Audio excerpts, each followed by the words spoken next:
একটা সময় ছিল যখন আমি মানুষের উপর প্রচুর আশা রাখতাম, বিশ্বাস করতাম। ভাবতাম আমার চারপাশে যারা আছে তারা প্রত্যেকে অনেক ভালো মনের মানুষ। আমি ধরে নিতাম আমার বন্ধু বান্ধবী সবাই আমাকে খুব ভালোবাসে। আমি ধারণা করতাম আমার কাছের মানুষগুলো সবসময় আমার পাশে থাকবে। কিন্তু ধীরে ধীরে বুঝতে শুরু করলাম আমার এসব ধারণা একদমই ভুল ছিল।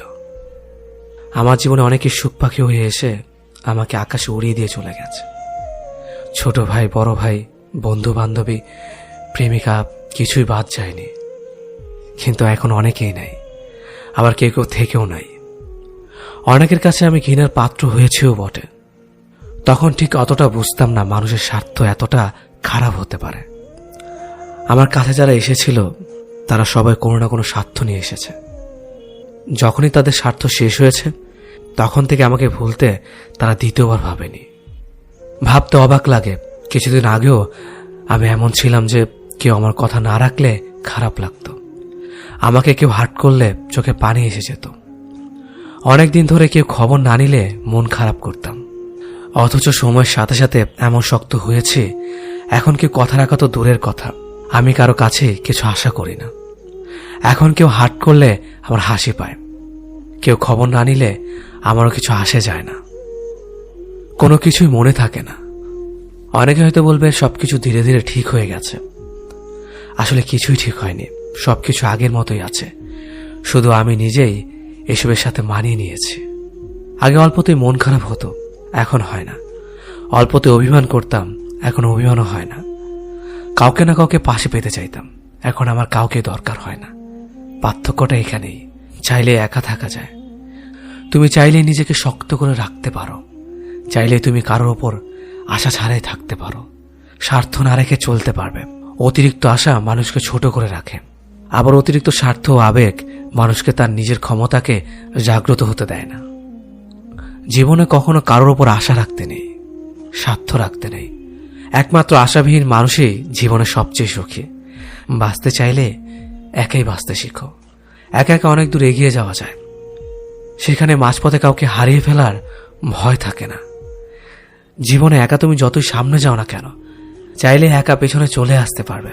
কিন্তু যদি কারোর উপর ডিপেন্ড হয়ে সামনে আগাও এবং সে যদি মাঝপথে তোমাকে রেখে চলে যায়, তাহলে তুমি পেছনে আসতে পারবে না, হারিয়ে যাবে। একটা মিথ্যে ভালোবাসা জীবনে অনেক কিছু শিখিয়ে দিয়ে গেছে, হারিয়ে গেছে অনেকগুলো বছর জীবন থেকে। কেড়ে নিয়েছে আমার হাসি খুশি আমিটাকে, বিষ করে দিয়েছে মানুষদের, শিখিয়ে দিয়ে গেছে একা বেঁচে থাকতে, করে দিয়ে গেছে আমার চোখে ভালোবাসাকে অপরাধী। একসময় খুব কথা বলতে ইচ্ছে করত, তখন পাগলের মতো ছটফট করতাম, কিন্তু তোমার মায়া হয়নি। আর এখন তোমার সাথে কেন কারো সাথেই কথা বলতে ইচ্ছে করে না। আগে একদম বন্ধ লাগতো, আর এখন শান্তি লাগে। মনে হয় মানুষদের থেকে দূরে থাকলেই বাঁচি।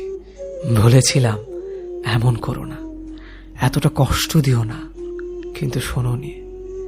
দেখো এখন আমার ভালোবাসার প্রতি কোনো অনুভূতি নেই, মায়াও নেই, কিচ্ছু নেই।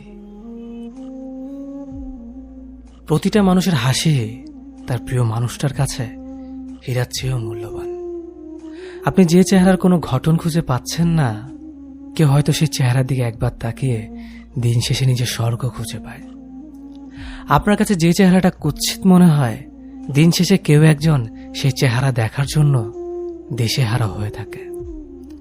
ভালোবাসাটা এমনই হয়, প্রত্যেকের প্রিয় মানুষটা প্রত্যেকের কাছে সেরা। আপনি কাউকে মন থেকে ভালোবেসে দেখেন, তাকে ছাড়া পৃথিবীর দ্বিতীয় কোনো মানুষকে আপনার ভালো লাগবে না। ভালোবাসার কাছে চামড়ার বৈষম্য মূল্যহীন। যার ভালোবাসা যত পবিত্র, তার চোখে তার ভালোবাসার মানুষটা তত বেশি সুন্দর। প্রত্যেকটা মানুষের কাছে তার ভালোবাসার মানুষটি অমূল্যহীন। আমি চাই প্রত্যেকটি ভালোবাসার মানুষই তার ভালোবাসার মানুষের সাথে ভালো থাকুক। ভালো থাকুক ভালোবাসা, ভালো থাকুক ভালোবাসার মানুষগুলো। ভালোবাসার মানুষটা অন্য কার হওয়ার কষ্টটা কোনো মানুষই মানতে পারে না। প্রেম করবে একজনের সাথে আর বিয়ে করে অন্য কাউকে। এরা 1 মিনিটেই বদলে যেতে পারে। মুহূর্তে অনেক দিনের সম্পর্ককে গলা টিপে হত্যা করতে এদের বুক একটুও কাঁপে না। কারণ এরা তখন নতুন প্রেমের নেশায় নিজের বিবেক মনুষ্যত্ব বোধকে মেরে ফেলে। চিন্তা করেন ওই মানুষটা তাকে ছাড়া থাকবে কি করে। এরা তো ঠিকই নতুন মানুষটার সাথে হাসি খুশি দিন কাটায়। কষ্ট এদের একটু ছুঁই না।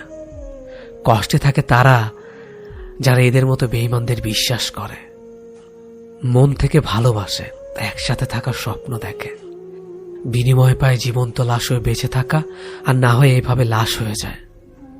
হাসি খুশি থাকা মানুষগুলোকে দেখলে কেউ বুঝবে না যে সে ভিতর ভিতর কতটা কষ্টে আছে, তার মনে কতটা কষ্টের বোঝা ছিল, কতটা গভীরে ভেঙেছিল, একমাত্র সেই জানে। আসলে যার যার কষ্টগুলো সে তার জায়গা থেকে অনুভব করে।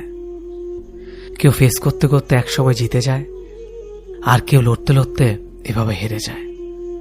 আত্মহত্যা মহাপাপ জেনেও আত্মহত্যার পথ বেছে নেয়, কারণ এমন কষ্ট সহ্য করার ক্ষমতা সবার থাকে না। প্রতারকদের বিচার আল্লাহই করবে, এদের শাস্তি এরা সময় মতো পাবে ইনশাল্লাহ, হোক এই দুনিয়াতে না হয় ওই দুনিয়াতে। মানুষ কখনো কারো কাছে গুরুত্ব না পেলে কষ্ট পায় না। মানুষ কষ্ট পায় কেউ একটা সময় তাকে খুব গুরুত্ব দিয়ে পরে আবার আস্তে আস্তে তার গুরুত্ব কমিয়ে তাকে অবহেলা করতে শুরু করলে। মানুষ কখনো কারো জন্য এমনি এমনি কাঁদে না। মানুষ তার জন্যই কাঁদে যে তাকে চাইলেই না কাঁদিয়ে তার মুখে হাসি ফুটিয়ে তুলতে পারে। সে মানুষটা কাঁদালে মানুষের সবার জন্য নিজেকে একা লাগে না। তার জন্য একা লাগে যে একটা সময় সবসময় তার পাশে থাকত, কিন্তু আজ নেই। মানুষ সবাইকে হারিয়ে ফেলার ভয় পায় না, তাকে হারিয়ে ফেলার ভয় পায় যে কখনো তাকে হারাতে চায় না। মানুষ সবার উপর রাগ অভিমান করে না, তার উপরই বেশি রাগ অভিমান করে যাকে সে নিজের মানুষ মনে করে, যাকে সে আপন ভাবে। মানুষ সবার জন্য একাকিত্বে ভোগে না, তার জন্য একাকিত্বে ভোগে যে নিজের অজান্তেই তার পুরোটা দখল করে আছে। মানুষ সবার দেওয়া আঘাতে কষ্ট পায় না, আপন মানুষগুলোই কষ্ট দিলে মানুষ সবচেয়ে বেশি কষ্ট পায়। মানুষ সবাইকে কাছের মানুষ ভাবে না, তাকে কাছের মানুষ ভাবে যার কাছে নির্দ্বিধায় সে সবকিছু বলতে পারে, যার চোখে সে নিজের জন্য সম্মান দেখে। মানুষ সবাইকে বিশ্বাস করতে পারে না, তাকে বিশ্বাস করে দিন শেষে যাকে সে ভালোবাসে। যে যার সাথে যেমন করে সেও তেমন ফল ভোগ করে, যেমনটা আমার প্রাক্তন ভুগছে। একসময় আমি তার ভালোবাসা পাওয়ার জন্য তাকে কত করে চাইতাম, কিন্তু আমাকে একটুও পাত্তা দেয়নি। তাকে নিয়ে অনেক স্যাড পোস্ট দিতাম যাতে সে একটু হলেও বুঝে। তাকে বেহার মতো কল মেসেজ দিয়ে যেতাম তার সাথে একটু কথা বলার জন্য, সে দেখেও ইগনোর করে যেত, যেন আমি তার কিছুই না। তার জন্য হাসতে ভুলে গিয়েছিলাম। এমন কোনো রাত যায়নি যেখানে আমি কাঁদিনি। অ্যাক্টিভ লিস্টে থাকার পরও আমার মেসেজটা সিন করতো না। আমি তার জন্য এতটা বিরক্তকর হয়ে গিয়েছিলাম। আমাকে ব্লক দিত সময় লাগলো না তার, অথচ আমাদের মধ্যে কোনো ঝগড়া হয়নি। ও তখন অন্য কাউকে সময় দিতে ব্যস্ত ছিল, তাই তো আমার বার্তাও ছিল না। যখন সেম আমার সিচুয়েশনে সে, যার জন্য সে আমাকে অবহেলা করেছে, আজ সে মানুষটা তাকে কষ্ট দিচ্ছে। প্রাক্তনের প্রোফাইল ঘাটা আমার অভ্যাস হয়ে দাঁড়িয়েছে। এখন দেখি প্রতিদিন কত কত স্যাড পোস্ট শেয়ার করে যাচ্ছে।